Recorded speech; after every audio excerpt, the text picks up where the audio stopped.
Hello, glorious souls. Welcome to your Soul Service Astrology update for the 12th of September, 2022. Hi, I'm Kel.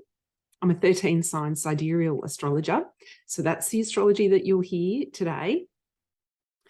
What does that mean? That means that the astrology that you'll hear today will be referencing the planets where you can physically observe them in the sky. Now, if that's news to you, that modern Western astrology, and I'm only talking about Western tropical astrology here, doesn't correlate with where the planets can be physically observed. I think that's an issue. I think we should be seeing our environment. I think we should be seeing our sky for what it's really showing us. So that's sidereal astrology. All right, let's get into this week's celestial placements and the opportunities that they present.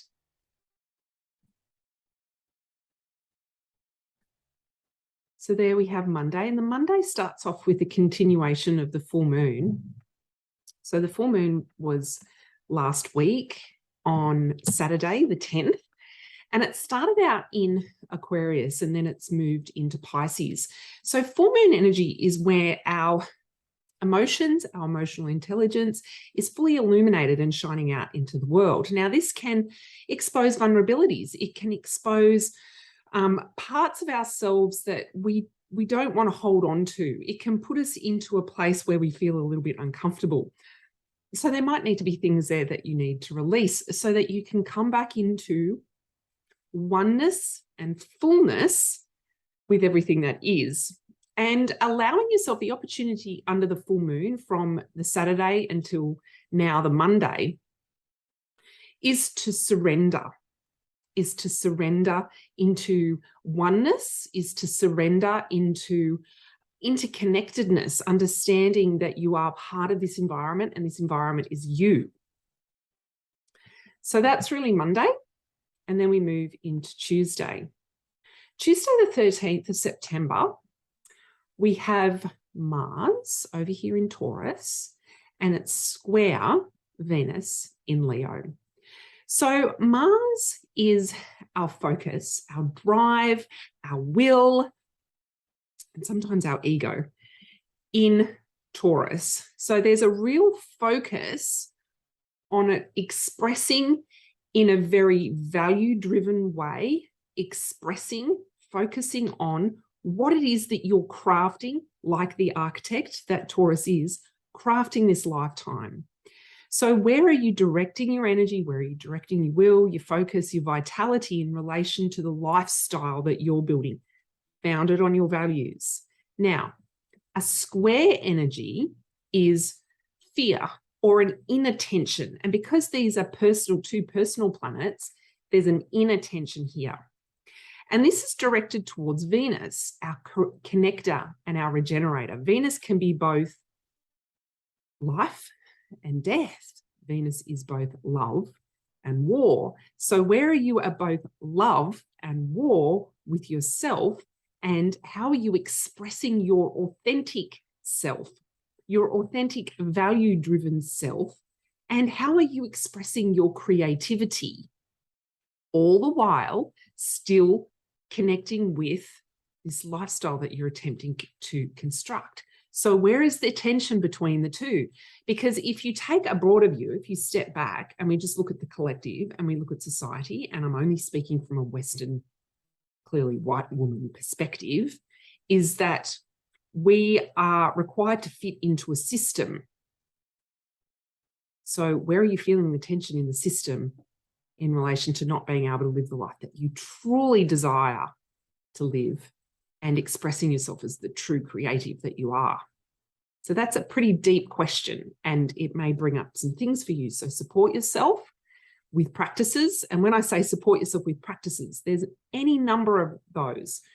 Getting out in nature, sitting in stillness. Of course, there's meditating, there's exercise, moving the body, all those sorts of things. And you would have a plethora of those that you can hopefully rely on. And if not, seek out some experts in those fields to help you. So that's Tuesday the 13th. And then we move to Wednesday the 14th. The moon becomes a disseminating moon. As I get out my little cards, after the full moon, we move into the disseminating moon, which is really like the connective moon.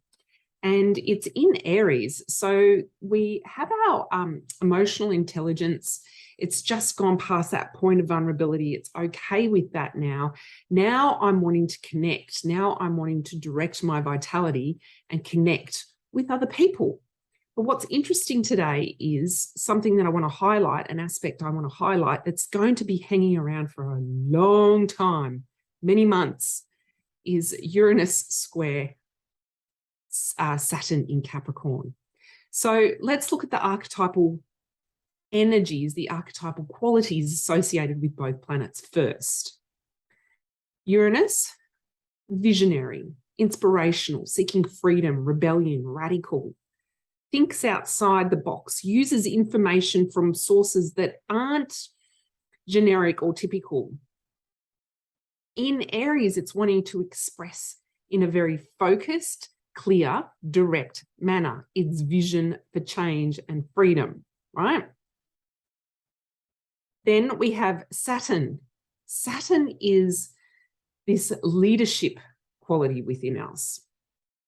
It can also be that magical moment and place within us that is linked to both our skills and our strengths, but the experience and the wisdom that we have gathered over our life's journey. So Saturn sometimes gets a bit of a bad rap, right? Because often we have to walk through the fire or the coals or up a really high mountain to achieve the things that we want to achieve. But that is usually what integrates the wisdom into us as the leader and the magus or the magician. That's the quality of Saturn. Now, in Capricorn, it's really wanting to express its leadership qualities. It's really wanting to achieve the things that it wants to achieve. It's wanting to consolidate down and be very clear and focused about bringing its wisdom with its leadership to the fore. Now, both these planets are retrograde. So there's kind of this review feeling. Perhaps you're reviewing, perhaps you're rejecting particular things in that review and they're going out. And perhaps then there'll be a regeneration and a renewing in relation to what's happening with your vision, your wisdom, and your leadership. Now, there might be tension, that's the square, between this crazy vision for change you have and you're so passionate about it and you really want to bring it to life, and then Saturn over here going, nope, we still need to take the right steps, take the time to really lock in solid foundational change. So there's kind of this Uranus wanting to rush in and get things done, but Saturn over here may be holding us back saying, oh, you've got to take the steps. Maybe it's going to be slower, but you're going to get there in the end.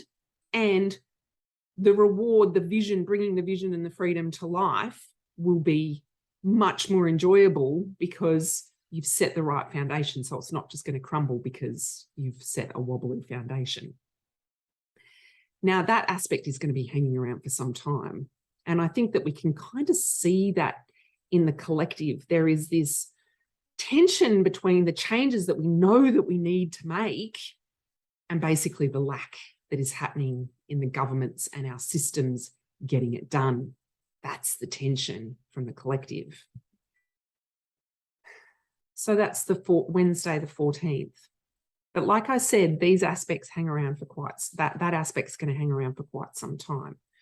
Okay, Thursday, the 15th, Pisces, Neptune is opposite the sun, right before the sun's going to move into Virgo, by the way. So Neptune is our mystical energy. It encompasses everything. It's everything. It's this connection to oneness. It's all moving parts of our mystical intelligence. And our mystical intelligence comprises our body, our mind, our emotions, our environment, and the connection to consciousness. So really Neptune is really that idea that we are part of everything and everything is part of us, and that we have access to consciousness. Neptune knows that. You inherently would know that at a cellular and a DA level, but your mind would tell you otherwise, right? So that's Neptune energy. Then it's opposite the sun at the moment in Leo. So the creator is wanting to create, it's wanting to express, it's wanting to be authentic, it's wanting to show people who they are from the inside, from their heart out, courageous to show those things. So the opposition there is that there's this self-focus down here on the sun shining out rather than who am I part of the whole. So there's this oscillation. I'm thinking about myself or am I thinking about the whole? Now, you might be on either end of the spectrum. You might be denying the authentic self and expressing the authentic self, expressing your authentic creativity. Or you might be denying that, or you might be denying that there's connection to consciousness. So the idea is to come into a fluid dynamic between these two states. It's not to eliminate them. They're just polarities on the spectrum. And the idea is for you to come into dynamic balance and to enjoy that aspect of balancing the seesaw by discovering how you can connect to consciousness and feel that interconnection and oneness that you have all around you. And the best way to do that, of course, what I'm talking about is looking to the sky and connecting with your environment, letting the environment talk to you, not using your mind, using your heart. That's the way you get your creator involved. You use your heart to listen to the world around you. Then, of course, you can allow that to channel into your creativity and your expression. Open your heart up to what is possible. So that's how you can kind of work with that seesaw energy. Friday the 16th, right, the sun enters Virgo. So we had Mercury enter Virgo a couple of weeks ago, a week or so ago, and it promptly went retrograde. And now we have the sun entering Virgo. So that's the 16th of September. It's a couple of weeks after the tropical system would have said the sun entered Virgo. The sun is only entering Virgo now on the 16th of September. The sun is our creative energy. It wants to express in Virgo in service. So it really wants to contribute. And that's what it comes down to. And this is why I feel, my opinion, my metaphysical opinion, is that the reason why Virgo is the biggest constellation in the skies, part of the human experience here is to come and serve. It's to come and contribute as our soul selves. And this year we've experienced a lot of the opposition coming from Pisces to remind us that we are truly also divine as well as truly human. And so now we get to step into several months, because it's right up until, goodness, the beginning of November, the sun will move out of Virgo. We get to really connect in with how our creator is here, one, to serve us, two, how to contribute in this world as a human. And it's really well placed with taking a bit of a check-in while Mercury's retrograde. And as you can see that the Neptune in Pisces energy is opposite the sun as well as it steps into Virgo, what I just spoke about. So again, it's that oscillation between fully divine and human. And it's just a polarity, and there's a degree of separation between polarities. So you are absolutely both, and you can absolutely be both divine and human and divine. And part of our journey this lifetime, I think, is to reconnect with that. I think it's the science and the spirituality coming back together. It's about us rediscovering our connection to the planet, and the planet rediscovering its connection to us as well, because we are its caretakers. We're doing a really shit job at the moment, but of course we've got this Uranus energy over here and we can change. I live in hope and take the courage every day that we continue to take steps towards that vision that I hold deep in my heart. Okay, 17th of September. The North Node in Aries is trine Venus in Leo. So the North Node is a celestial point. It's not a planet. It's where the orbit of the sun intersects the orbit of the moon. That's known as the North Node to the north or the South Node to the south.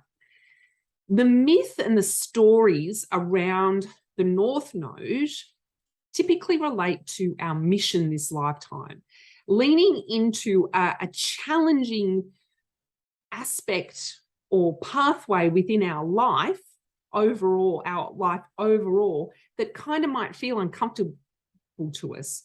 And sometimes you may not even be consciously aware that that's the path that you're going down until you hit a particular road marker along the way. So when the North Node's in Aries, it is quite focused. It's really wanting to express its energy towards that mission. And with Aries with Uranus not that far away, so we've got vision and mission linked. Often when you encounter businesses, and particularly ethically driven or environmentally driven businesses, not ones that are greenwashed, real ones, they will be led by their mission and their vision for changes that they wish to be and see, and what it is that they're creating is part of that. So that is this drive forward that we have collectively and perhaps individually. And trine Venus, we start to be able to bring on board our creativity, our desires. We start to bring in the passion and the sensuality that it is, and we burn up our creative juices and direct it towards it, and we can bring in our values, because of course, what do most really well-established ethical businesses founded on? Mission, vision, and values. So the opportunity here is for you to reconnect really deeply and feel it within the warmth of your body and your heart and your loins, I will say, your mission, your vision, and your values, and allow that to fuel the actions that you take and the things that you create. So on the 18th, Jupiter is opposite Mercury in Virgo. And as you can see, a lot of these aspects are hanging around for quite some time. So Jupiter is joyful, expansive energy. It's curious. It's like childlike wonderment. And in Pisces, it's ready to expand beyond its known limits. Now, in retrograde, it's really interested in going beyond the beyond. Maybe it's leaning into, I wonder if I just keep leaning in and leaning in and leaning in, I'll be taken down a pathway that I never even expected. That kind of energy. Now that's opposite retrograding Mercury, which is the mind, our physical mind, the mind that wants to keep us safe, control us, is logical and analytical. Now that's fine. That's fine. We need that. But on a retrograde mission, perhaps it's time to drop the logic and the analysis and let Jupiter lead for a bit. Allow your wonderment and your joy and that just surrendering into the unknown, because you never know, the unexpected and the unknown could be so much better than what you could have possibly imagined, or that your mind could have controlled and put you in the box. So again, it's that magical opposition. It's that seesaw between leaning into the divine energy of the unknown while still allowing yourself to be fully human, logical and analytical. Of course, we need to keep ourselves safe and fed and watered and looked after, but still allowing that joy and wonder and that exploration to feed into your system, to fill you up. Because Virgo energy, we can share and contribute and serve, but we also need to receive. So this is a moment of receiving. Okay. That's it for this week. I hope you've enjoyed those celestial updates. If you would like to work with me, Eco Alchemy, my membership community, is open for new members. What is Eco Alchemy about? Eco Alchemy is really a fusion of all the things I do in one spot. Each month we have a new moon circle. That's a sharing, purging, conversing circle. I will guide you on a journey. You will likely, not often than not, receive personalized astrological information in relation to where the moon is. Additionally, on the full moon, we have a 1 hour, now I've added a 1 hour monthly yoga session, which will be recorded. So there'll be a library of yoga sessions in there. My yoga sessions are primarily for calming the mind using the breath. So it will incorporate asana, pranayama, and meditation. And additionally, each week before this comes out, you will also receive detailed daily celestial information so that you can plan your week ahead. I don't put that anywhere else. So that's Eco Alchemy. I would love for you to join me there. The link is below, and I will see you next week. Have a glorious weekend. Bye.